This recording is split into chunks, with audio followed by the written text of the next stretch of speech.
హైదరాబాద్ మీర్పేట్లో దారుణ హత్య జరిగింది. భార్యను ఓ వ్యక్తి అతి కిరాతకంగా హత్య చేసిన ఘటన వెలుగు చూసింది. హాలీవుడ్ హారర్ పిక్చర్ తలపించేలా మర్డర్ తర్వాత భార్య డెడ్ బాడీని ముక్కలుగా చేసి కుక్కర్లో ఉడికించాడు. అనంతరం దగ్గరలోని జిల్లెలగూడ చెరువులో పడేశాడు నిందితుడు. తమ కుమార్తె కనిపించడం లేదంటూ ఈ నెల 13న మృతురాలి తల్లిదండ్రులు మీర్పేట్ పోలీస్ స్టేషన్లో కంప్లైంట్ చేశారు. పోలీసులు ఎంక్వైరీ చేయడంతో దారుణ నిజాలు వెలుగులోకి వచ్చాయి. భార్యపై అనుమానంతో హత్య చేసినట్లు పోలీసుల విచారణలో నిందితుడు తెలిపాడు. ట్రయల్గా ముందు ఓ కుక్కను చంపి తర్వాత భార్యను హతమార్చాడు. నిందితుడు స్వస్థలం గురుమూర్తి ప్రకాశం జిల్లా జేపీ చెరువుగా గుర్తించారు.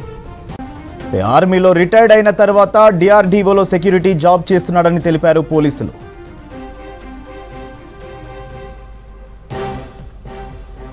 ఇదే విషయంపై డీటెయిల్స్ రాంప్రసాద్ అందిస్తారు. రాంప్రసాద్.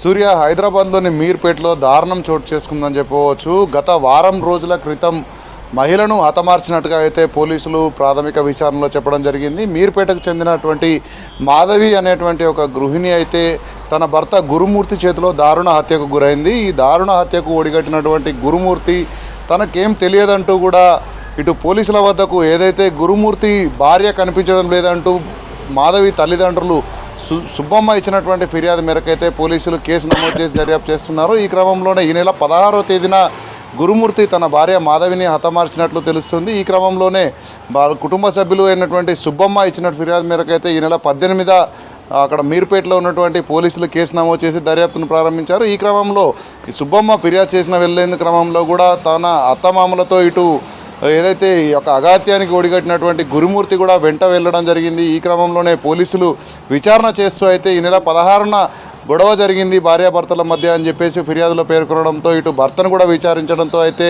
గురుమూర్తే నేరస్తుడు అని చెప్పేసి అయితే పోలీసులు ప్రాథమిక విచారణలో తేల్చడం జరిగింది. ముఖ్యంగా ఈ నెల 16న ఇటు గురుమూర్తితో పాటు తన భార్య మాధవికి ఇద్దరి మధ్య గొడవ అయితే ఏర్పడింది. గొడవ ఏర్పడిన క్రమంలో తనను హత్య చేసినట్లుగా అయితే పోలీసులు నిర్ధారించడం జరిగింది. ఈ క్రమంలోనే మృతి చెందిన అనంతరం మాధవి మృతదేహాన్ని కనిపించకుండా చేసేందుకు గురుమూర్తి అయితే ఇటు ఇంట్లో ఉన్నటువంటి ప్రెషర్ కుక్కర్తో పాటు సిలిండర్ గ్యాస్ను తీసుకొచ్చి కూడా కమర్షియల్ సిలిండర్ గ్యాస్తో తన మొత్తం శరీరంలో ఉన్నటువంటి ఒక బాడీని మొత్తం కూడా ముక్కలు ముక్కలుగా నరికి అనంతరం అయితే ప్రెషర్ కుక్కర్లో వాటిని వేడి చేసి అనంతరం బూడిద కూడా లేకుండా చేసినటువంటి పరిస్థితి ఉందని చెప్పేసి కూడా పోలీసులు ప్రాథమిక విచారణలో అయితే తేలింది.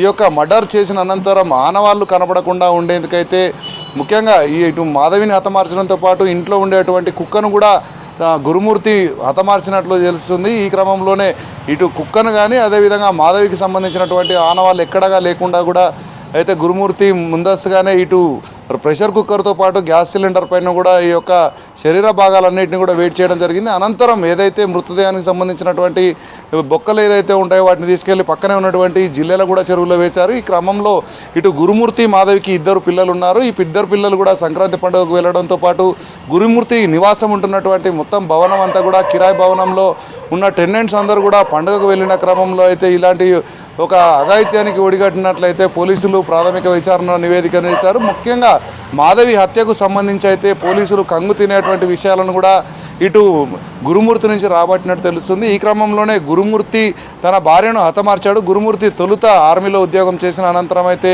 ఆర్మీలో నుంచి రిటైర్మెంట్ తీసుకొని హైదరాబాద్లో డిఆర్డీఓలో అయితే సెక్యూరిటీ గార్డ్గా పనిచేస్తున్నాడు. కుటుంబ పరంగా ఇద్దరు బాగానే ఉంటున్నప్పటికీ కూడా తాను తన భార్యను ఎందుకు చంపానన్నటువంటి విషయాలపైన అయితే పోలీసులు అయితే ఇప్పటివరకు ఎలాంటి వివరాలు అయితే చెప్పడం లేదు. దీనికి సంబంధించి ప్రాథమిక విచారణలో భాగంగా తేలినటువంటి అంశాలను అయితే మీర్పేట పోలీసులు చెప్పడం జరిగింది. తనపైన ఇచ్చినటువంటి ఫిర్యాదు భాగంగా అయితే ఇప్పటికే విచారణలో భాగంగానే ప్రాథమిక అంచనాకు వచ్చినటువంటి పోలీసులు అయితే ఈరోజు సమాచారాన్ని తెలుపడం జరిగింది. దీనికి సంబంధించి పూర్తి స్థాయిలో ఇటు జిల్లెలగూడ చెరువులో అయితే ఇప్పటికే అస్థికలను కూడా కలిపినట్లు ఇటు నిందితులు ఒప్పుకున్నట్లయితే తెలుస్తుంది. ఈ క్రమంలోనే ఈ దిశగానే ఇటు దర్యాప్తు కొనసాగిస్తున్నటువంటి పోలీసులు అయితే మాధవి మృతదేహంతో పాటు అదేవిధంగా ఇంట్లో ఉన్నటువంటి పెంపుడు కుక్క కూడా దాన్ని కూడా చంపేసినట్లయితే పోలీసుల యొక్క దర్యాప్తులో ఈ సంచలన నిజాలు అయితే బయటకు వచ్చాయి. ఈ క్రమంలోనే ఇటు మృతురాలి తల్లి సుబ్బమ్మ ఇచ్చినటువంటి ఫిర్యాదు ఆధారంగానే కేసు నమోదు చేసి దర్యాప్తు చేస్తున్నట్టయితే పోలీసులు చెప్తున్నారు. సూర్య, తేదీ 18/1/2025 నాడు సుబ్బమ్మ భర్త పేరు వెంకటరమణ అనే మహిళ ఫిర్యాదురాలు పోలీస్ స్టేషన్కి వచ్చి ఫిర్యాదు ఇవ్వడం జరిగింది. ఆమెకి 3 కుమార్తెలు సంతానము. పెద్ద కుమార్తె అయిన మాధవిని సుమారు 13 సంవత్సరాల క్రితము గురుమూర్తి అనే వ్యక్తికి ఇచ్చి మ్యారేజ్ చేయడం జరిగింది. వీళ్ళిద్దరిది కూడా ప్రకాశం డిస్టిక్. గురుమూర్తి అనే వ్యక్తి ఆర్మీలో పనిచేసి రిటైర్ అయ్యి ప్రస్తుతం కంచన్బాగులో సెక్యూరిటీ గార్డ్గా పనిచేస్తుండు. గత 5 సంవత్సరాలుగా మన వెంకటేశ్వర కాలనీ జిల్లెలగూడలో ఉంటుండ్రు. ఉన్న తర్వాత ఫిర్యాదు ఇచ్చిన సుబ్బమ్మ దాంట్లో ఇచ్చిన కంప్లైంట్ ఏందనగా 16వ తారీఖు ఈ నెల జనవరి 16వ తారీఖు తన కుమార్తె మాధవికి అల్లుడికి గురుమూర్తికి ఇద్దరికి చిన్నపాటి గొడవ జరిగిందని, ఆ గొడవ జరిగితే మధ్యాహ్నం 12 o'clock ఆ సమయంలో ఈ మాధవి ఇంటి నుంచి వెళ్ళిపోయిందని చెప్పి ఫిర్యాదు ఇవ్వగా ఆమె ఫిర్యాదు మేరకు కేసు నమోదు చేయడం జరిగింది. అటు కేసు నెంబరు 81/2025. అటు కేసు విచారణలో ఉంది. హైదరాబాద్ కేబీఆర్ పార్క్ వద్ద మల్టీ లెవెల్ పార్కింగ్ పనులు ప్రారంభించారు జీహెచ్ఎంసీ అధికారులు. వాకింగ్ వచ్చేవారు కార్లు రోడ్లపై పార్కింగ్ చేయడంతో ప్రయాణికులు ఇబ్బంది పడుతున్నారు. ట్రాఫిక్ సమస్య తీర్చేందుకు మల్టీ లెవెల్ కార్ పార్కింగ్ తీసుకొస్తున్నామని తెలిపారు అధికారులు. 6 నెలల్లో బిల్డింగ్ నిర్మాణం పూర్తి చేయనున్నారు. ఇదే అంశానికి సంబంధించిన మరింత సమాచారం సదా అందిస్తారు. కేబీఆర్ పార్క్ ఇది చాలా సిటీలోనే అత్యంత బిజీ అయిన పార్క్ అని చెప్పుకోవచ్చు. ఎందుకంటే ప్రతిరోజు ఉదయం అలాగే సాయంత్రం ఇక్కడికి చాలా వరకు పబ్లిక్, సిటీలో ఉన్నటువంటి చాలా పబ్లిక్ ఇక్కడికి వచ్చి ఇక్కడ వాకింగ్ చేయడానికి ప్రిఫర్ చేస్తారు. కేవలం ఈ బంజారా హిల్స్, జూబ్లీ హిల్స్ ఈ చుట్టుపక్కల ఉన్న వాళ్ళే కాకుండా సిటీలోని చాలా ప్లేసెస్ నుంచి ఇక్కడికి బైక్స్ మీద, కార్లలో ఇక్కడికి వచ్చి ఇక్కడి నుంచి లోపలికి వెళ్ళి బయట పార్కింగ్ చేసుకొని లోపలికి వెళ్ళి వాకింగ్ చేస్తూ ఉంటారు. సో దీంతో ప్రతిరోజు ఈ చుట్టుపక్కల ఏరియా అంతా కూడా చాలా వరకు ట్రాఫిక్ అవుతుంది. ఇక్కడికి వచ్చే వాళ్ళంతా కూడా మార్నింగ్ కానీ ఈవినింగ్ కానీ రోడ్డు పైన ఈ కార్లు పార్క్ చేసి లోపలికి వెళ్ళి వాకింగ్ చేస్తూ ఉంటారు. సో దీంతో మార్నింగ్ 5:30 to 8:30 వరకు ఇటు రోడ్డు పైన పెట్టుకోవడానికి అవకాశం ఉంటుంది పార్కింగ్. ఆ తర్వాత పెడితే పోలీసు వాళ్ళు వచ్చి ఇక్కడ ఫైన్స్ వేసి వెళ్తూ ఉంటారు. ఈవినింగ్ కూడా అంతే, 5:30 తర్వాత పార్కింగ్ పెట్టుకోవడానికి అవకాశం ఉంటుంది. కానీ ఇవి రెండు కూడా పీక్ అవర్స్. ఎందుకంటే ఈ చుట్టుపక్కల మార్నింగ్ 8 o'clock నుంచే ట్రాఫిక్ స్టార్ట్ అవుతుంది. ఇక ఈవినింగ్ అయితే 5 నుంచి 9 o'clock వరకు ఈ చుట్టుపక్కల పూర్తిగా ట్రాఫిక్ ఉంటుంది. దీంతో వీళ్ళు వాకర్స్ రోడ్డు పైన పెట్టిన వెహికల్స్ వల్ల చాలా వరకు ఇక్కడ చుట్టుపక్కల పార్కింగ్ లేక చాలా వరకు ట్రాఫిక్ ఇబ్బంది అవుతుంది. సో దీన్ని అధిగమించడానికి ఇటు జీహెచ్ఎంసీ అధికారులు కేబీఆర్ పార్క్ వద్ద ఒక మల్టీ లెవెల్ పార్కింగ్ నిర్మించాలని ఇప్పటికే ప్రతిపాదనలు సిద్ధం చేశారు. సో దీనికి సంబంధించి 2 రోజుల క్రితం ఇక్కడ భూమి పూజ కూడా చేశారు. సో ఇటు కేబీఆర్ పార్క్ నుంచి చెక్ పోస్ట్ వైపు వెళ్తుండగా ఇక్కడ నెక్స్ట్ గేట్ వద్ద ఇక్కడ బస్ స్టాండ్ ఉంటుంది. సో ఇక్కడనే ఖాళీ స్థలం ఉంటుంది. సో ఇది జీహెచ్ఎంసీకి సంబంధించిన ఖాళీ స్థలం. సో ఇక్కడే ఈ మల్టీ లెవెల్ పార్కింగ్ కట్టడానికి జీహెచ్ఎంసీ అధికారులు భూమి పూజ కూడా చేశారు. ఇటు జీహెచ్ఎంసీ మెయిన్ పార్క్ సంబంధించిన ఎకో సెన్సిటివ్ జోన్ను టచ్ చేయకుండా, అలాగే రోడ్డుకు ఇబ్బంది కాకుండా మధ్యలో ఉన్నటువంటి ఈ ప్లేస్లో మల్టీ లెవెల్ పార్కింగ్ని కట్టడానికి జీహెచ్ఎంసీ అధికారులు ప్లాన్ చేశారు. సో ఇది యాక్చువల్గా మొత్తం 4 floors ఇది రానుంది. సో 405 చదరపు మీటర్ల విస్తీర్ణంలో, అలాగే ఈ 4 floors వచ్చేది 15 మీటర్ల ఎత్తులో ఈ మల్టీ లెవెల్ కార్ పార్కింగ్ ఉంటుందని అధికారులు చెప్తున్నారు. సో దీనిలో ఎట్ ఏ టైము 72 కార్లను పార్క్ చేసుకోవడానికి వీలుంటుంది. ఆ 72 కార్లను దీనిలో పార్క్ చేయడం వల్ల రోడ్డు మీద పార్కింగ్ చేసే కార్ల సంఖ్య అయితే తగ్గుతుందని అధికారులు భావిస్తున్నారు. సో తద్వారా ఇక్కడ ఎలాంటి ట్రాఫిక్ ఇబ్బంది లేకుండా ఉంటుందని చెప్తున్నారు. ఇక మరోవైపు కేబీఆర్ పార్క్ చుట్టూ ట్రాఫిక్ పెరిగిపోతుండడంతో ఈ కేబీఆర్ పార్క్ చుట్టూ ఉన్న 6 జంక్షన్లను డెవలప్ చేస్తూ ఫ్లైఓవర్లు, అండర్ పాస్లు తీసుకొస్తామని అధికారులు చెప్తున్నారు. కాబట్టి అవి కన్స్ట్రక్షన్ చేసే టైంలో అది 2 ఏళ్ల పాటు కన్స్ట్రక్షన్ చేసే అవకాశాలు కనిపిస్తున్నాయి. సో ఆ కన్స్ట్రక్షన్ చేసే టైంలో ఈ ఒకవైపు ఆ కన్స్ట్రక్షన్ పనులు, మళ్ళీ ఈ కేబీఆర్ పార్క్కి వచ్చే వాళ్ళ వెహికల్స్ కూడా ఇక్కడనే రోడ్ల మీద ఉంటే ఇంకా ట్రాఫిక్ ఇబ్బంది అయ్యే అవకాశాలు ఉన్నాయి. కాబట్టి సో ఈలోపు ఆ కన్స్ట్రక్షన్ అయ్యేలోపే ఈ మల్టీ లెవెల్ కార్ పార్కింగ్ని పూర్తి చేయాలని అధికారులు అయితే భావిస్తున్నారు. సో ఒక ప్రైవేట్ ఏజెన్సీకి ఈ నిర్మాణ బాధ్యతలు, అలాగే దీని కాంట్రాక్ట్ కూడా ఇస్తున్నారు. సో 10 ఏళ్ల పాటు వాళ్ళే నిర్వహిస్తారు. ఇందులో వాళ్ళే ప్రస్తుతానికైతే ఇది మల్టీ లెవెల్ కార్ పార్కింగ్ వాళ్ళే నిర్మిస్తారు. నిర్మించిన తర్వాత 10 ఏళ్ల పాటు వాళ్ళే నిర్వహణ బాధ్యతలు తీసుకుంటారు. సో ఈ పార్కింగ్ నుంచి వచ్చే డబ్బులతో పాటు ఇదే మల్టీ లెవెల్ పార్కింగ్లో ఒక ఫ్లోర్ అంతా కూడా రెస్టారెంట్ అండ్ కాఫీ షాప్ కూడా పెట్టనున్నారు. సో దాంతో దాంతో వచ్చే ఆదాయం కూడా ఆయా సంస్థనే తీసుకుంటుంది. 10 years పాటు వాళ్ళు నిర్వహణ చూసుకుంటూ వచ్చే ఆదాయం తీసుకుంటారు. 10 years తర్వాత తిరిగి మళ్ళీ GHMCకి అప్పచెప్తారు. సో మొత్తానికి ఇక్కడికి వచ్చే కార్ పార్కింగ్ వల్ల, ఇక్కడికి వచ్చే మల్టీలెవెల్ కార్ పార్కింగ్ వల్ల ఈ చుట్టుపక్కల ట్రాఫిక్ ఇబ్బందులు కూడా తగ్గే అవకాశాలు ఉన్నాయి. ఇక ఇదే కాకుండా ఈ కార్ పార్కింగ్ సంబంధించి కూడా స్మార్ట్ ఫీచర్స్ తీసుకొస్తామని చెప్తున్నారు. ఎందుకంటే ఇక్కడికి వచ్చే వాళ్ళంతా రెగ్యులర్గా వస్తారు పార్కింగ్ పెట్టేవాళ్ళు. సో వాళ్ళకి ఒక స్మార్ట్ కార్డు ఇచ్చేసి ఎవ్రీడే వాళ్ళ ఆ స్మార్ట్ కార్డు ద్వారా ఎవ్రీడే వాళ్ళు ఇక్కడికి రాగానే ఆ స్మార్ట్ కార్డు షో చేయించి డైరెక్ట్గా లోపల పార్కింగ్ చేసే సదుపాయాలు ఉంటుంది. వాళ్ళు ఇక్కడికి వస్తే వాలెట్ పార్కింగ్ లాగా ఇక్కడ ఉన్న సిబ్బంది డైరెక్ట్గా తీసుకెళ్ళి ఈ 4 floors ఎక్కడ ఖాళీ ఉంటే అక్కడ పెట్టుకుంటారు. అలాగే ఈ పూర్తిగా మల్టీ కాంప్లెక్స్లో వాళ్ళు వచ్చే టైంలోపు ఎంతవరకు ఖాళీ ఉంది, వాళ్ళ కార్ పెట్టుకోవడానికి అవైలబిలిటీ ఉందా, లేకపోతే ఇది కార్ పార్కింగ్ పూర్తిగా ఫుల్ అయిపోయిందనే అంశాలను కూడా పూర్తిగా ముందస్తుగానే తెలుసుకోవచ్చని అధికారులు చెప్తున్నారు. సో వితిన్ 6 monthsలో దీన్ని కంప్లీట్ చేస్తామని చెప్తున్నారు. కాకపోతే గతంలో నిర్మించిన మల్టీలెవెల్ పార్కింగ్ అటు నాంపల్లి కానీ ఆ పార్కింగ్ అయితే చాలా వరకు డిలే అయింది. సో అది ప్రస్తుతానికి ఓపెన్ అవ్వడానికి రెడీ ఉంది. కాకపోతే అది సుమారు ఆల్మోస్ట్ 5 ఏళ్ల పాటు నిర్మాణం జరిగింది. దీన్ని మాత్రం ఇటు 6 నెలల్లోనే కంప్లీట్ చేస్తామని GHMC అధికారులు అంటున్నారు. కానీ ఎప్పుడు వస్తుందో మనమైతే వేచి చూడాలి. ఎంత తొందరగా వస్తే అంత తొందరగా ఈ చుట్టుపక్కల అయితే ట్రాఫిక్ సమస్య తగ్గే అవకాశాలు అయితే కనిపిస్తున్నాయి. కెమెరా పర్సన్ సైదులతో Sadanandam, V6 News, KBR Park. Serilingampally Allwyn కాలనీలో ప్రజలు ఆందోళన చేశారు. పక్కనే ఉన్న ఎల్లమ్మకుంట చెరువు వలన డ్రైనేజీ దుర్గంధం, దోమల వల్ల తీవ్ర ఇబ్బందులను ఎదుర్కొంటున్నామని తెలిపారు. ఎన్నో ఏళ్లుగా ఈ సమస్యతో సతమతమవుతున్నామని వాపోయారు. అధికార యంత్రాంగం పట్టించుకోకుండా కాలయాపన చేస్తుందని ఆగ్రహం వ్యక్తం చేశారు. స్థానిక ఎమ్మెల్యే, కార్పొరేటర్ సైతం చెరువు అభివృద్ధి చేస్తామని, గుర్రపు డెక్కను తొలగిస్తామని చెప్పి ఏమీ చేయలేదని విమర్శించారు. ఇప్పటికైనా ప్రభుత్వం స్పందించి చర్యలు తీసుకోవాలని కోరుతున్నారు స్థానికులు.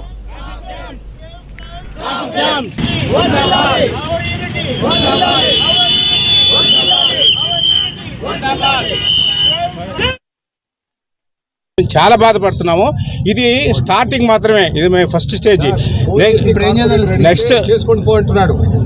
నెక్స్ట్ టైం మాత్రం మేము ఖచ్చితంగా ట్రాఫిక్ బంద్ చేస్తాము. దీని సమస్య తీరేంత వరకు వాళ్ళు గనక చేయకపోతే ఖాళీ ఈ సమ్మర్ లోపు, మార్చి లోపు మేమే ఖాళీ చేస్తాం ట్యాంకు. మా డబ్బులు పెట్టి చందాలు వేసుకొని ఎవరు వచ్చినా సరే ఆగేది లేదు. అసలు మాట్లాడితే కూడా నోట్లోకి వెళ్ళిపోతాయి. మీకు అందరికీ ఇప్పుడు వాసన వస్తుందని మేము అనుకుంటున్నాము. మరి ఎమ్మెల్యే గారు ఎప్పుడు యాక్షన్ తీసుకుంటారో, మాకు ఎప్పుడు హెల్ప్ చేస్తారో మరి మేము ఉండాలా. కనీసం ఆయనకి ఓట్లు వేయడానికి నెక్స్ట్ ఎలక్షన్స్కి మేమందరం ఉంటే ఇక్కడ వేస్తారు, లేకపోతే ఒక్కొక్కరు ఇళ్లలో నుంచి వెళ్ళిపోతారు. ఓట్లు హెల్త్లు బాగాలేక కూడా ప్రాబ్లమ్స్ ఫేస్ అయ్యే వాళ్ళు ఉన్నారు. 9-10 సంవత్సరాల నుంచి మేము ఇక్కడ నివాసం ఉంటున్నాము. ఇంత వాసన భరించడం అంటే చాలా కష్టంగా. ఓట్లు అడిగినప్పుడు నాయకులకు మేము ఎంతో అభినందనగా వేస్తున్నాం కదండి. అదే మా జనాలు పరిష్కారం కూడా చేయాలని మనస్ఫూర్తిగా కోరుకుంటూ. మౌలాలిలోని అగ్రోస్ భూముల్లో 3 ఎకరాలు కబ్జాకు గురైందన్నారు Agros Industries Development Corporation chairman Balaraju, MD Ramulu. హైడ్రాకు కూడా ఫిర్యాదు చేశామని చెప్పారు. త్వరలోనే కబ్జాకు గురైన భూములను స్వాధీనం చేసుకుంటామన్నారు. చింతల్లో అగ్రోస్ ల్యాండ్ కబ్జా కాలేదని తెలిపారు. చింతల్లో 10 ఎకరాలు, బంజారాహిల్స్ రోడ్ నెంబర్ 10లో 600 గజాలు, అన్ని జిల్లా కేంద్రాల్లో ఓపెన్ ప్లాట్స్ ఉన్నాయని తెలిపారు. చింతల్లో లీజుకు తీసుకుని బిజినెస్లు చేస్తున్న వారు అద్దెలు చెల్లిస్తలేరని నోటీసులు జారీ చేశామన్నారు. రెంట్లు చెల్లించి కొత్త అగ్రిమెంట్లు చేసుకోకుంటే ఆ స్థలాలను స్వాధీనం చేసుకుంటామని హెచ్చరించారు అగ్రో ఇండస్ట్రీస్ చైర్మన్. సో మిగతాది ఒకటి ఏంటంటే ప్రైమ్ లొకేషన్ మాత్రం చెప్తామన్నా. ఇంకోటి రోడ్ నెంబర్ 10లో 659 గజాలు ఒకటి ప్లాట్ ఉన్నది. అది అగ్రోస్ ఆధ్వర్యంలో ఉన్నది. అక్కడ కూడా ఏం ఆక్యుపేషన్ లేదు, పూర్తిగా మా కంట్రోల్నే ఉన్నది. దానిలో ఒక ప్రణాళికలు కూడా మేము తయారు చేస్తాం. మిగతా అంటే అన్ని జిల్లా హెడ్ క్వార్టర్లు కూడా 1/2 ఎకర్ ఈ యొక్క సెంటర్స్ పెట్టుకొని ఉన్నాం మేము. రైతులకు సంబంధించినటువంటి 1 స్టాప్ 1 షాప్ అనే కాన్సెప్ట్ తోటి అప్పట్లో ప్రపోజల్స్ కూడా పెట్టడం జరిగింది. సో అది ఇప్పుడు ప్రస్తుతానికి గవర్నమెంట్ మంత్రి గారు ఆదేశించారు కాబట్టి ఆ ప్రపోజల్ మళ్ళీ రివ్యూ చేసి గవర్నమెంట్ సబ్మిట్ చేసేసి ఉన్నటువంటి ప్రాపర్టీస్ని వృధాగా పెట్టకుండా ఒక రకమైనటువంటి ఇన్కమ్ జనరేట్ చేయాలి. మరి ఆ ప్రాపర్టీలన్నీ కూడా గవర్నమెంట్ కంట్రోల్లో ఉండాలి, ఇతరులు ఆక్యుపై చేసుకోకుండా ఉండాలనే ఉద్దేశంతో ఒక ప్రణాళికని తక్షణమే సబ్మిట్ చేయమని చెప్పారు. దీంట్లో ప్రధానంగా మనకు వెలుగులో ఉండి ఎక్కువ ఇన్కమ్ జనరేట్ అయ్యే ప్లేసెస్ ఏవంటే చింతల్లో ఉన్నటువంటి ఆ 23 ఎకరాలు కూడా చాలా సెంటర్ ప్లేస్లో ఉంది. రైల్వే స్టేషన్ మౌలాలిలో ఉన్నటువంటి అది కూడా రైల్వే స్టేషన్ దగ్గర ఉన్నది కాబట్టి అక్కడ 2-3 రకాల యాక్టివిటీస్ మనం టేకప్ చేయొచ్చు. ఒకటి సెంటర్ సిటీలో ఉంది కాబట్టి గోడౌన్ కన్స్ట్రక్షన్ కోసం ఒకటి ప్రణాళిక ఇస్తూ ఉన్నాం. మేము ఆల్మోస్ట్ 80% కట్టడం జరిగింది. మిగతా 20% కూడా ఈ వారం రోజుల్లో మేము దాన్ని కవర్ చేస్తాము. కొన్ని గోడామ్స్ వేస్ట్గా ఉన్నాయి, మరి దానికి కూడా మంత్రి గారి దృష్టికి తీసుకెళ్ళి మరి ఏదైనా గోడామ్స్ మాకు పర్మిషన్ ఇస్తే ప్రభుత్వం గోడామ్స్ అవన్నీ కూడా అంటే కట్టడం కోసం పర్మిషన్ ఇస్తే పర్మిషన్ తీసుకొని కట్టడం కోసం మేము అడుగుతూనే ఉన్నాం. ప్రభుత్వం నుంచి పర్మిషన్ రాగానే ఇవన్నీ కూడా ప్రక్రియ చేస్తున్నాం. మరి మాకు 500 ఎకరాలు అక్కడ కొంత రోడ్డు సెంటర్ల నుంచి రోడ్డు పోయినాయి. రోడ్డు పోవడంతో కొంత 2 సైడ్ ల్యాండ్ అయింది బెల్లంపల్లిలో. మరి మాకు రావాల్సినటువంటి ల్యాండ్ ఏదైతే ఉన్నదో మరి దాన్ని సర్వే చేసి మాకు ఇప్పియాలని చెప్పి కలెక్టర్ గారిని మేము వినతి పత్రం ఇచ్చినాం. మరి వాళ్ళు కూడా కొద్దిగా బిజీ ఉన్నాం, కొద్దిగా టైం తీసుకొని రండి అని చెప్పడంతో మేము అక్కడికి కూడా వెళ్ళి ఎక్కడెక్కడ ల్యాండ్స్ ఉన్నాయో అన్నీ కూడా మరి మాకు సంస్థకు సంబంధించిన ల్యాండ్స్ అన్నీ కూడా మనం కాపాడుకునే బాధ్యత మాపై ఉంది. కాబట్టి కొంత ఏమైపోయిందంటే కొంత జాప్యం జరగడం, అంటే ఒక్కొక్కళ్ళ అలవాటు ఒక్కొక్క తీరు ఉంటుంది. మేమేదో ఉన్న ల్యాండ్స్ అన్నీ కూడా కంట్రోల్ తీసుకోవడానికి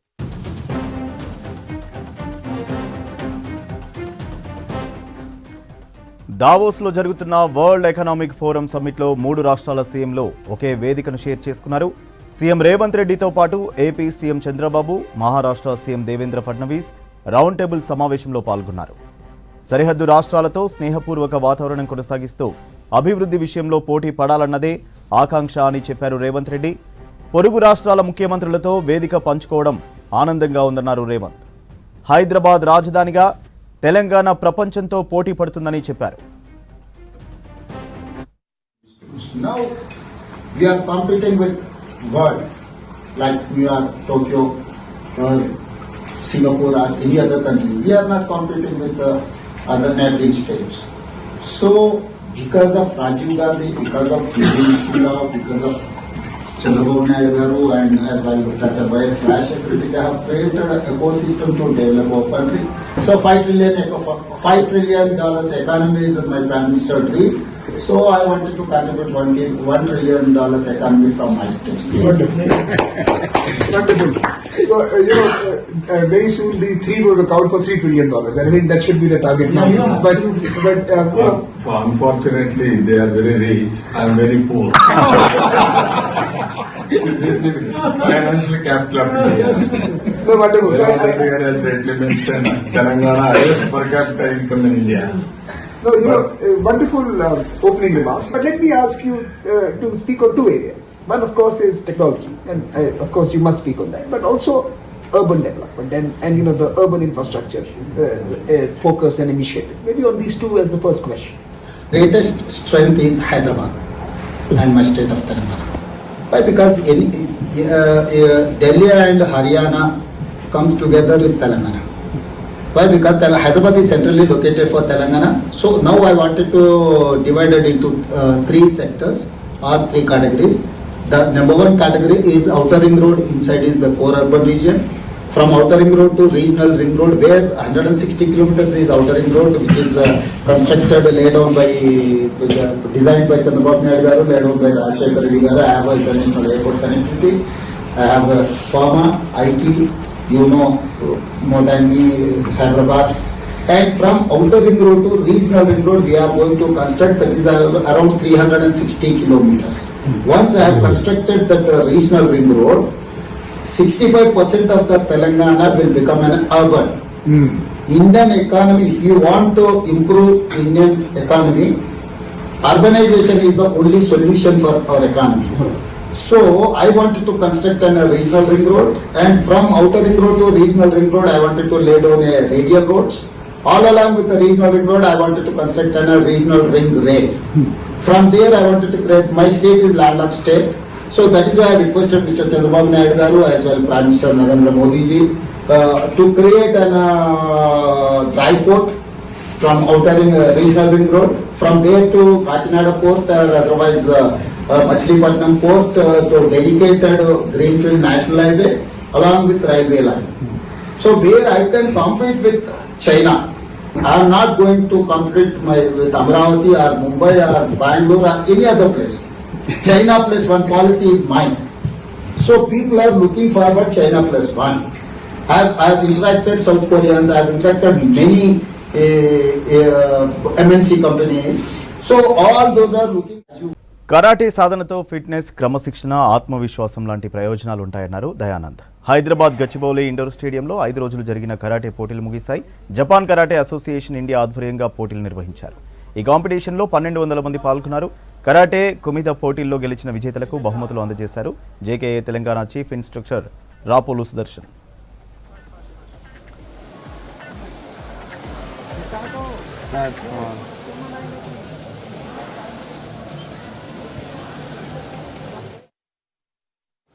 జపాన్ కరాటే అసోసియేషన్ 50వ సంవత్సరం సెలబ్రేషన్ జరుగుతుంది ఇక్కడ, నేషనల్ కాంపిటీషన్. సో 50 సంవత్సరాలు అయింది ఇంట్రడ్యూస్ అయ్యి ఇండియాలో జపాన్ కరాటే అసోసియేషన్. దిస్ వరల్డ్లో టాప్ మోస్ట్ కరాటే అండి ఇది, షుటోకాన్ కరాటే. 280 కంట్రీస్లో ఈ అసోసియేషన్ ఉంది, అందులో ఇండియాలో ఒకటి. ఇప్పుడు ఏంటంటే ముఖ్యమైనది ఏంటంటే మెయిన్ ఇంపార్టెంట్ ఫస్ట్ టైం 50 సంవత్సరాలు ఇండియాలో ఇంట్రడ్యూస్ అయ్యి జపాన్ కరాటే అసోసియేషన్లో ఇప్పటివరకు ఎవరు చేయలేదు. జపాన్ కరాటే అసోసియేషన్ ఇండియాలో చేస్తుంది. అందులో ఏంటంటే స్పెషల్గా మన తెలంగాణలో జరగకం అది చాలా గౌరవకారణం అందరికీ, మన తెలంగాణ స్టేట్కి. ప్రతి స్టూడెంట్స్ అంటే కరాటే నేర్చే వాళ్ళు చాలా బీద వాళ్ళు ఉంటారు. ఇంటర్నేషనల్కి వెళ్ళాలంటే వాళ్ళకు చాలా డబ్బుతో కూడిన విషయం. అలాంటిది ఇక్కడ ఉన్న తెలంగాణలో స్టూడెంట్స్, గర్ల్స్ కానీ బాయ్స్ కానీ ఆ అవైల్ చేసుకోవాలనే ఉద్దేశంతో ఇక్కడ చేయడం జరిగింది. టోటల్ 2000 మంది స్టూడెంట్స్ పార్టిసిపేట్ చేస్తారు. ఇంటర్నేషనల్లో ఒక 250 మంది ఇంటర్నేషనల్లో పార్టిసిపేట్ చేస్తున్నారు. ఓవరాల్గా 2000 మంది పార్టిసిపేట్ చేశారు. నేషనల్ క్యూ లెవెల్స్ 18th నుంచి జరుగుతున్నాయి. ఈరోజు 2 days last day for international. Main ఉద్దేశం ఏంటంటే కరాటేను ఇండియాలో చాలా ఇంకా డెవలప్ చేయాలని, స్పెషల్లీ ఇండియాలో కాకుండా మన తెలంగాణ స్టేట్లో ప్రతి ఒక్కరు కరాటే నేర్చుకొని ఇప్పుడు జరుగుతున్న సన్నివేశాలు మీకు తెలిసే ఉన్నాయి. అంటే ఎంత ప్రాబ్లమ్స్ అవుతున్నాయి గర్ల్స్కి, అలాంటిది మేము ఇలాంటిది రప్పించి వాళ్ళకి బూస్ట్ చేసి మోటివేట్ చేసి వాళ్ళని మంది మెలకులు నేర్చుకొని స్ట్రాంగ్గా ఉండాలి. ఇంకొకటి కరాటే చేసే తో నుంచి హెడ్ వరకు అంత ఫిట్నెస్ ఉంటారు.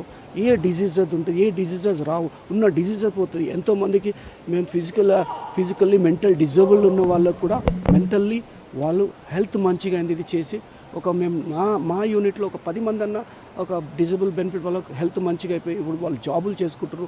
హెల్త్ మంచిగా ఉంది వాళ్ళకి. వాళ్ళు కూడా పేరెంట్స్ కూడా థ్యాంక్ఫుల్ ఉండరు. పిల్లలకి ఇంకా వాళ్ళ నుంచి రిఫరెన్స్ ఇచ్చి చాలా అసోసియేషన్ కూడా స్ట్రెంగ్త్ని పంపిస్తున్నారు వాళ్ళు. ఉద్యోగులకు, పెన్షనర్లకు పెండింగ్ మెడికల్ బిల్లులు విడుదల చేయాలని రాష్ట్ర ప్రభుత్వాన్ని కోరారు టీజీఓ నాయకులు. పదవీ విరమణ పొందిన ఉద్యోగులకు బెనిఫిట్స్ను తక్షణమే చెల్లించాలన్నారు. ఖైరతాబాద్లో తెలంగాణ గెజిటెడ్ ఆఫీసర్స్ అసోసియేషన్ డైరీని ఆవిష్కరించారు ఏలూరి శ్రీనివాస్. మన హక్కుల కోసం పోరాడుతూనే ప్రభుత్వానికి అన్ని విధాలా సహకరిస్తామని తెలిపారు టీజీఓ నాయకులు. మన ప్రభుత్వం అయినా ప్రభుత్వం వేరు, పాలకులు వేరు, మనం సేవకులు మాత్రమే, మనం పనివాళ్ళమే. మన హక్కులు రాయితీ కోసం కలవడాల్సిందే. గత 10 సంవత్సరాలు నోటీస్ ఎవరు ఇవ్వలే, మనం ఇచ్చాం. కార్యాచరణ ప్రకటించాం. కార్యాచరణ కూడా మనం విరమించుకోలేదు, రీషెడ్యూల్ చేశాం కార్యాచరణని. స్వయంగా ముఖ్యమంత్రి గారు పిలిచి యావత్ జేఏసీని, అన్ని సంఘాలను పిలిచి మీ రేవంత్ అన్న మాటిస్తే మడమ తిప్పరు, ఏప్రిల్ తర్వాత ఆర్థికపరమైన సమస్యలు క్లియర్ చేస్తాం, బిఫోర్ ఆర్థికేతర సమస్యలు క్లియర్ చేస్తాం, క్యాబినెట్ సబ్ కమిటీ చేస్తామన్నారు. సబ్ కమిటీని వేశారు. ఎవ్రీడే రిప్రజెంట్ చేస్తూనే ఉన్నాం. ఇప్పటికైతే ఫస్ట్కి జీతం ఇస్తున్నారు, but there are lot of other issues pending. అంటే this is where the association role will matter. అంటే ఒక ఎంప్లాయీ సర్వీస్లో వస్తే almost 30 years he will serve the government. 30 years of his life he will give for the government. ఇప్పుడు retire అయినాక ఏమవుతుంది, it's going కాబట్టి కొంచెం ఇది కూడా దృష్టిలో పెట్టుకోవాలా. బట్ ఏది ఏమైనా, ఎన్ని ఛాలెంజెస్ ఉన్నా, ఏది ఉన్నా, మనకి ఇచ్చిన వర్క్ మాత్రం వీఆర్ డూయింగ్. పేపర్ ఉండదు, పెన్ ఉండదు, ఒక స్టాఫ్ ఉండదు, ఒక జెరాక్స్ ఉండదు, ఏమి ఉండదు. అయినా we are going head and we complete all the task. Traffic నిబంధనలపై ప్రతి ఒక్కరూ అవగాహన పెంచుకోవాలని రాజేంద్రనగర్ మండల ఎంఈఓ శంకర్ రాథోడ్ అన్నారు. జాతీయ రోడ్డు భద్రతా మాసోత్సవాల్లో భాగంగా విద్యార్థులకు అవగాహన కల్పించారు. శివరాంపల్లిలో విద్యార్థులు పెద్ద ఎత్తున ర్యాలీ చేశారు. భారీ బ్యానర్లు, ప్లకార్డులు చేతపట్టుకుని వాహనదారులకు అవగాహన కల్పించారు. హెల్మెట్, సీట్ బెల్ట్ ధరించి వాహనాలు నడపాలని సూచించారు. ఈ కార్యక్రమంలో విద్యాశాఖ, రెవెన్యూ అధికారులు, ఉపాధ్యాయులు, పోలీసులు పాల్గొన్నారు.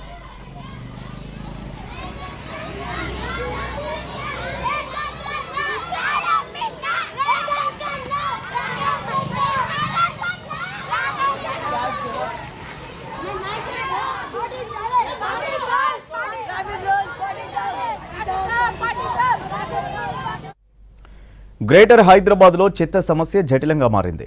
గార్బేజ్ ఫ్రీ సిటీయే లక్ష్యమని జీహెచ్ఎంసీ చెబుతున్నా క్షేత్రస్థాయిలో మాత్రం అందుకు విరుద్ధంగా పరిస్థితులు కనిపిస్తున్నాయి. ఎక్కడ చూసినా పేరుకుపోయిన చెత్త కుప్పలే దర్శనమిస్తున్నాయి.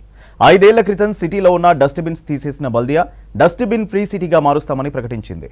అయితే ఆ ఐడియా బెడిసి కొట్టడంతో ఇప్పుడు తిరిగి గార్బేజ్ వర్నరబుల్ పాయింట్స్ వద్ద అత్యాధునిక డస్ట్బిన్స్ ఏర్పాటు చేయాలని డిసైడ్ అయింది.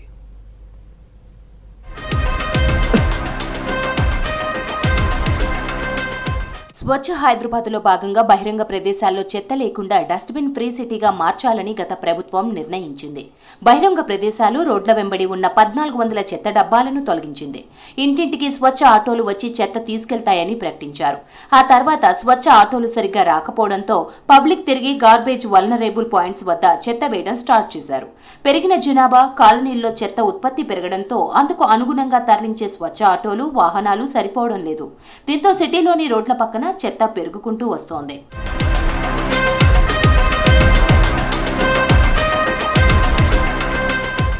డస్ట్బిన్ లెస్ గా మార్చాలన్న ప్లాన్ ఫెయిల్ అవ్వడంతో తిరిగి మళ్లీ కొత్త డస్ట్బిన్లను ఇన్స్టాల్ చేయాలని భావిస్తున్నారు బల్దియా అధికారులు. జీవీపీ పాయింట్ల వద్ద సెన్సార్ కంటైనర్లు ఏర్పాటు చేయడానికి ప్రతిపాదనలు తయారు చేస్తున్నారు. ఈ కంటైనర్ నిండగానే ఆటోమేటిక్ గా జీహెచ్ఎంసీ కంట్రోల్ రూమ్ కి అలర్ట్ వచ్చేలా టెక్నాలజీని ఉపయోగించనున్నారు. ఈ కంటైనర్లు గతంలో ఉన్న డస్ట్బిన్ కన్నా పెద్దగా ఉండనున్నాయి. కంటైనర్ నిండగానే జీహెచ్ఎంసీ వెహికల్ అక్కడికి చేరుకొని చెత్తను తీసుకెళ్లనుంది. దీంతో రోడ్లపై వేసే చెత్త సమస్య తప్పుతుందని భావిస్తున్నారు అధికారులు.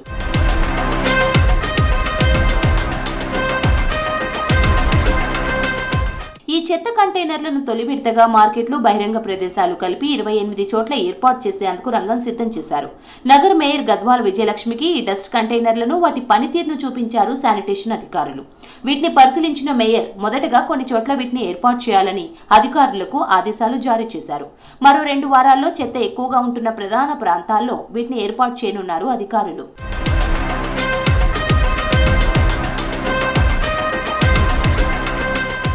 ఈ డస్ట్ కంటైనర్ల ఏర్పాటుతో సిటీలో చెత్త బాధ కొంతవరకైనా తగ్గుతుందని అధికారులు భావిస్తున్నారు. జీబీపీల వద్ద చెత్త వేయకుండా కొన్ని చోట్ల సీసీ కెమెరాలు అమర్చినా, చెత్త వేసిన వారిని గుర్తించి జరిమానాలు విధించినా ఎలాంటి లాభం లేదు. దీంతో డస్ట్బిన్లను తొలగించిన స్థలాల్లో తిరిగి ఏర్పాటు చేయడమే బెస్ట్ అని అధికారులు డిసైడ్ అయ్యారు.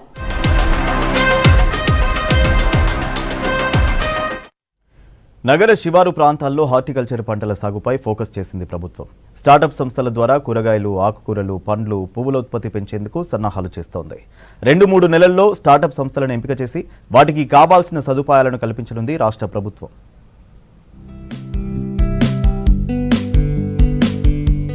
హైదరాబాద్ శివారు ప్రాంతాల్లో ఉద్యాన పంటలను ప్రోత్సహించేందుకు ప్లాన్ చేస్తోంది రాష్ట్ర ప్రభుత్వం. ముఖ్యంగా కూరగాయలు, ఆకుకూరలు, పండ్లు, పువ్వులు సాగు చేస్తున్న రైతులకు చేయూత అందించనుంది. రంగారెడ్డి, మేడ్చల్, మల్కాజ్గిరి, సంగారెడ్డి, మెదక్, మహబూబ్ నగర్ ప్రాంతాల్లో స్టార్టప్ సంస్థలను ఎంపిక చేసి ఎంకరేజ్ చేసేలా ప్రణాళికలు రూపొందిస్తోంది హార్టికల్చర్ డిపార్ట్మెంట్.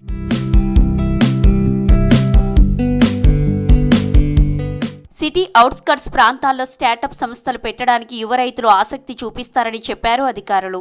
3 నెలల్లో స్టార్టప్ సంస్థలను ఎంపిక చేస్తామన్నారు. ఆ కంపెనీలకు అవసరమైన మౌలిక వసతులు కల్పిస్తామన్నారు. ప్రభుత్వం నుంచి పూర్తి సహకారం అందుతుందని తెలిపారు అధికారులు.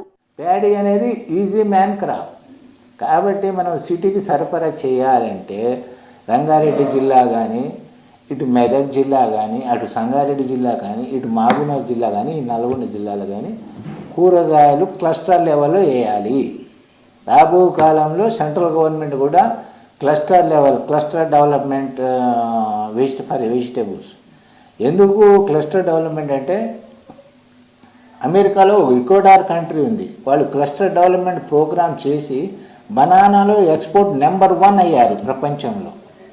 అట్లా ఇది క్లస్టర్ డెవలప్మెంట్ అంటే ఏంది? ఒక ఫార్మర్ కాదు, అందరు ఫార్మర్ని సమిష్టిగా డెవలప్ చేయటం. పంటలు, పరిశ్రమలు, ఉత్పత్తి ఒకే చోట ఉండే ప్రాంతాల్లో పండ్లు, కూరగాయల బ్రాండింగ్ను సోషల్ మీడియాలో ప్రచారం చేస్తే విక్రయాలు ఊపందుకుంటాయని స్టార్టప్ సంస్థలు అంచనా వేస్తున్నాయి. మేడ్చల్, ఘట్కేసర్, షామీర్పేట్, ఇబ్రహీంపట్నం, మహేశ్వరం, కొత్తూర్, షాద్నగర్ లాంటి పారిశ్రామిక ప్రాంతాల్లో పెద్ద పెద్ద కంపెనీల ఆఫీసులు, లాజిస్టిక్ హబ్స్ ఉన్నాయి. దీంతో రైతులు పండించిన పంటలను కొని వాటిని ఉత్పత్తులుగా మార్చేందుకు స్టార్టప్ సంస్థలకు మెరుగైన అవకాశాలున్నాయంటున్నారు అధికారులు. పాత కాలానికి పోవాలి, వెనకటికి పోతే దీంట్లో ఉన్న బెనిఫిట్ దేంట్లో లేదు. రోజు ఎక్సైజ్, ఐటీలో కూర్చుంటారు, అంతా ఏసీలో కూర్చుంటారు, ఆగమైపోతారు. ఆగం కావాలంటే శారీరక శ్రమ కావాలి. శారీరక శ్రమ కావాలంటే వ్యవసాయం చేయాలి. మనం ప్రతి ఒక్కరు ఇన్వాల్వ్ కావాలి. సిటీ శివారు ప్రాంతాల్లో స్టార్టప్లు ప్రారంభిస్తే హార్టికల్చర్ పంటల ఉత్పత్తి పెరుగుతుందని అంచనా వేస్తున్నారు అధికారులు. అలాగే హైదరాబాద్ నుంచి ఇతర రాష్ట్రాలకు పండ్లు, కూరగాయలు, పువ్వులు ఎగుమతి చేయవచ్చంటున్నారు. బిజీ లైఫ్కు అలవాటు పడిన ప్రజలు ఆరోగ్యంపై శ్రద్ధ తగ్గించారంటున్నారు నిపుణులు. ఇటీవల పలు సంస్థలు చేసిన సర్వేలో ఈ విషయం వెల్లడైంది. ప్రజలు ఏ విటమిన్ లోపంతో బాధపడుతున్నారో తెలుసుకునేందుకు సర్వే నిర్వహించాయి పలు సంస్థలు. ముఖ్యంగా డి విటమిన్ లోపంతో ప్రజలు బాధపడుతున్నారని అధ్యయనాల్లో తేలింది.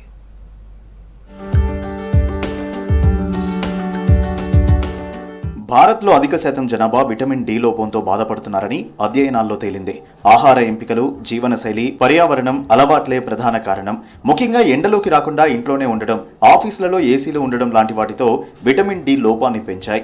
విటమిన్ డిని ఉత్పత్తి చేయడానికి సూర్యరశ్మి చాలా అవసరం. కానీ చర్మానికి ఎండ తగలకుండానే ఎక్కువ మంది జీవిస్తున్నారు. ప్రతిరోజు ఖచ్చితంగా రోజులో అరగంటైనా ఎండలో నడవడం ఆరోగ్యానికి అవసరం. రోగనిరోధక శక్తికి, బలమైన ఎముకలకు, చర్మ ఆరోగ్యానికి విటమిన్ డి అత్యవసర పోషకం. ప్రతిరోజు కొద్దిసేపు ఎండలో ఉండడం వల్ల విటమిన్ డితో పాటు మానసిక ఆరోగ్యానికి అవసరమైన సెరోటోనిన్ హార్మోన్ కూడా విడుదలవుతుందంటున్నారు. దీన్ని ఆనంద హార్మోన్ గా పిలుస్తారు. ఇది మానసిక స్థితిని మెరుగుపరచడంతో పాటు డిప్రెషన్ తో బాధపడే వారికి నిద్ర నాణ్యతను కూడా మెరుగుపరుస్తుంది. ప్రతిరోజు అరగంట పాటు ఎండలో తిరిగితే మంచిదని సూచిస్తున్నారు డాక్టర్లు. సైంటిఫిక్ రిపోర్ట్స్ జర్నల్లో ప్రచురించిన ఒక అధ్యయనం ప్రకారం దక్షిణ భారతదేశంలోని పట్టణాల్లో ఉన్న ప్రజల్లో విటమిన్ డి అత్యధికంగా లోపించినట్టు తెలిసింది.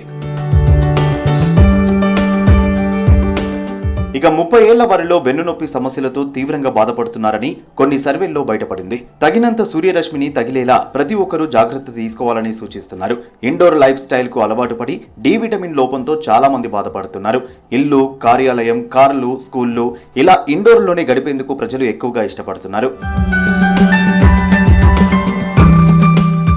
మన దేశంలోని నగరాల్లో వాయు కాలుష్యం అధికంగా ఉండి సూర్యరశ్మిని అడ్డుకుంటుంది. ప్రతిరోజు ఉదయం, సాయంత్రం అరగంట ఎండలో ఉంటే విటమిన్ డి పుష్కలంగా దొరుకుతుందంటున్నారు డాక్టర్లు. కొందరికి పాత కరెన్సీ సేకరించడం అలవాటు. పురాతన నాణాలు, నోట్లను భద్రంగా దాచుకుంటారు. అయితే ఈ మధ్యకాలంలో పాత నోట్లకు ఫుల్ డిమాండ్ ఉందని సోషల్ మీడియాలో కేటిగాళ్లు ఫేక్ ప్రచారం చేస్తున్నారు. మీ వద్ద ఫలానా నోటు ఉందా? ఆ నోటుపై వరుస క్రమంలో ఈ నెంబర్ ఉందా? లేకుంటే ఫలానా బొమ్మ ఉందా? అలా ఉంటే అదృష్టం వరించినట్లే. రాత్రికి రాత్రే కోటీశ్వరులు అవుతారని సోషల్ మీడియాలో విపరీతంగా ప్రచారం చేస్తున్నారు.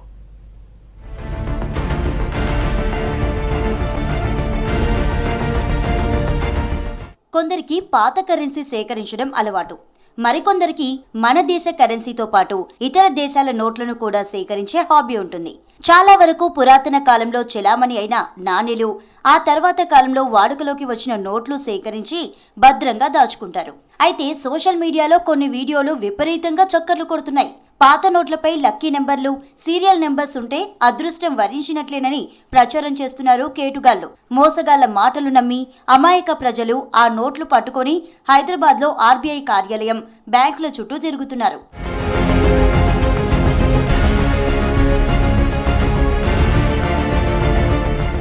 పాత ₹1 నోటు నుంచి ₹50 వరకు వరుస క్రమంలో నెంబర్స్ ఉంటే కోటీశ్వర్లు అయినట్లే.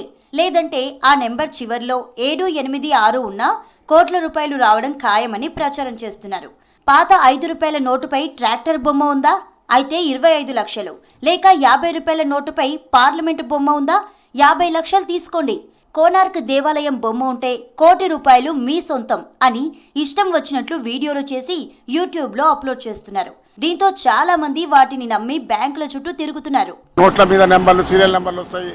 దానివల్ల ఏదో అవుతుంది, ఏదో మనం ఆ లక్షల్లో ప్రైజ్ మనీ లాగా వెళ్తుంది, దాన్ని మనం సంపాదించుకోవచ్చు అనే ఉద్దేశం. ఏదో సోషల్ మీడియాలో బోకస్ ఇన్ఫర్మేషన్ ఇస్తుండ్రు, దాన్ని ప్రజలు నమ్మొద్దు. ఆ పేద ప్రజలు నమ్మి మోసపోవద్దు, లేనిపోని చిక్కులలో పడవద్దు. లక్కీ నెంబర్, వరుస నెంబర్ ఏది లేదు, ఇంతవరకు ఏది చదివిన దాఖలాలు ఏమీ లేవు. సోషల్ మీడియాలో కోట్లు వస్తాయి, అన్నీ వస్తాయి, ఈ సీరియల్ నెంబర్ ఉంటే వస్తా అంటారు కదా, దాని అయితే నేనైతే నమ్మట్లేదు. సోషల్ మీడియా ఎవరు అవసరం వాళ్ళదిగా, డబ్బు కమాయించడానికి లేకపోతే ఏదో ఇష్టాలు ఉండొచ్చు. సీరియల్ నెంబర్ ప్రకారం ఉండాలి, అది డాక్టర్ ఏదో ఉండాలి, దీని ఉంటే ఇన్ని కోట్లు వస్తాయి అది అని అంటూ ఉంటారు. నేనైతే నమ్మలేదు సార్. మన నోటీస్ చేస్తే కొత్త నోటీస్ ఇస్తాడు రిజర్వ్ బ్యాంక్ వాడు, అంతే. ఇంకా నువ్వు దానికి ₹5 ఇస్తే నాకు 10 లక్షలు కావాలంటే పొద్దున్నే చెమటలు కాడితే ₹10 సంపాదన తడపడాస్తున్నాం. ₹100 సంపాదనకి ఎంత కష్టమైతే తెలుసు మాకు. నంబర్లు ఇస్తే దాని ఏం వల్ల ఉపయోగం లేరా? ఆ నంబర్ ఇసుకుపోతే 10 లక్షలు తీసిస్తాను నీకు. ఇప్పటికే సైబర్ నేరగాళ్ల చేతుల్లో చాలా మంది మోసపోయారు. తమ సెల్ ఫోన్ కు వచ్చిన మెసేజ్ లింక్ ను ఓపెన్ చేసి సమాచారం ఇచ్చి తమ అకౌంట్ లో ఉన్న డబ్బును కోల్పోతున్నారు. ఇక దానికి తోడు క్రిప్టో కరెన్సీ, ఇవే కాకుండా పాత నోట్లపై లక్కీ నెంబర్లుంటే కోటీశ్వర్లు అవుతారని అసత్య ప్రచారాలతో అమాయక ప్రజలను మోసం చేస్తున్నారు. చాలా వరకు యూట్యూబ్ లో వీడియోలను నమ్మి మోసపోతున్నారు. ఇలాంటి ప్రచారాలకు ఆర్బీఐ, బ్యాంకింగ్ వ్యవస్థ చెక్ పెట్టాలని డిమాండ్ చేస్తున్నారు ప్రజలు. అది సార్ అది మొత్తంకి ఫేక్ ఉన్నాయి. ఇది 101% ఫేక్ ఉంది. ₹5 నోట్ ఉంది, అది ₹10 నోట్కి 25 లక్షలు ఉన్నాయి, అది 10 లక్షలు ఉన్నాయి. ఇది అన్ని మొత్తంకి ఫేక్ ఉన్నాయి. మొన్నటి వరకు ₹10 కాయిన్ చెల్లడం లేదని ప్రచారం జరిగింది. దీంతో ₹10 కాయిన్ తీసుకునేవారు కాదు. కానీ దానిపై ఆర్బీఐ క్లారిటీ ఇవ్వడంతో చెలామణిలోకి వచ్చింది. పాత నోట్లపై జరుగుతున్న ప్రచారాలను అరికట్టడానికి రాష్ట్ర ప్రభుత్వంతో పాటు బ్యాంకింగ్ వ్యవస్థ కూడా అవగాహన కల్పించాలని పబ్లిక్ కోరుతున్నారు. ఎట్టి పరిస్థితుల్లో కూడా అవన్నీ కూడా మూఢనమ్మకాలు. ప్రజలు అప్రమత్తతో ఉండాలి. ఇంత టెక్నాలజీ పెరిగింది, అన్ని రకాలుగా పెరిగినప్పటికీ కూడా కొంత ఏమవుతుందంటే కన్ఫ్యూజన్లో ఉన్నారు, తెలుసుకోవడంలో విఫలమైపోతున్నారు. అదే సందర్భంలో ఇట్లాంటి మూఢనమ్మకాలు అనేటివి చాలా చాలా ఎక్కువైపోతున్నాయి. సైబర్ నేరగాళ్లకు తోడు కొందరు యూట్యూబర్లు కావాలనే అసత్య ప్రచారాలు చేస్తున్నారు. తమ ఛానల్స్ కు వ్యూస్ పెంచుకునేందుకు తప్పుడు సమాచారంతో వీడియోలు చేసి అప్లోడ్ చేస్తున్నారు. ఇలాంటి వీడియోలపై సర్కార్, ఆర్బీఐ చర్యలు తీసుకోవాలని డిమాండ్ చేస్తున్నారు ప్రజలు.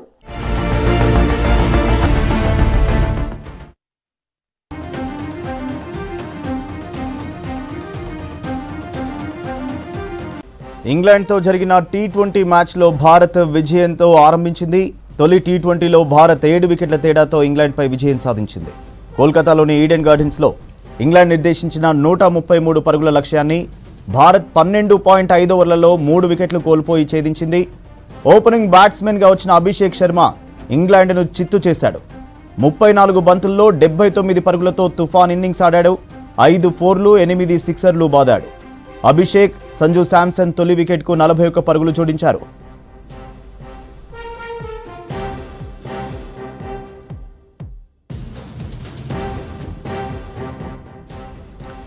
అంతకు ముందు భారత్ టాస్ గెలిచి బౌలింగ్ ఎంచుకుని ఇంగ్లాండ్ను 20 ఓవర్లలో 132 పరుగులకే పరిమితం చేసింది. కెప్టెన్ జోస్ బట్లర్ అత్యధిక పరుగులు చేశాడు. 44 బంతుల్లో 8 ఫోర్లు, 2 సిక్సర్ల సాయంతో 48 పరుగులు చేశాడు. హ్యారీ బ్రూక్ 17 పరుగులు, జోఫ్రా ఆర్చర్ 12 పరుగులు అందించారు. భారత్ స్పిన్నర్ వరుణ్ చక్రవర్తి అత్యధిక వికెట్లు పడగొట్టాడు. 23 పరుగులిచ్చి 3 వికెట్లు తీశాడు. హర్షదీప్ సింగ్, అక్షర్ పటేల్, హార్దిక్ పాండ్యా 2 వికెట్లు తీశారు. అంతర్జాతీయ టీ20లో అత్యధిక వికెట్లు తీసిన భారత బౌలర్గా హర్షదీప్ నిలిచాడు.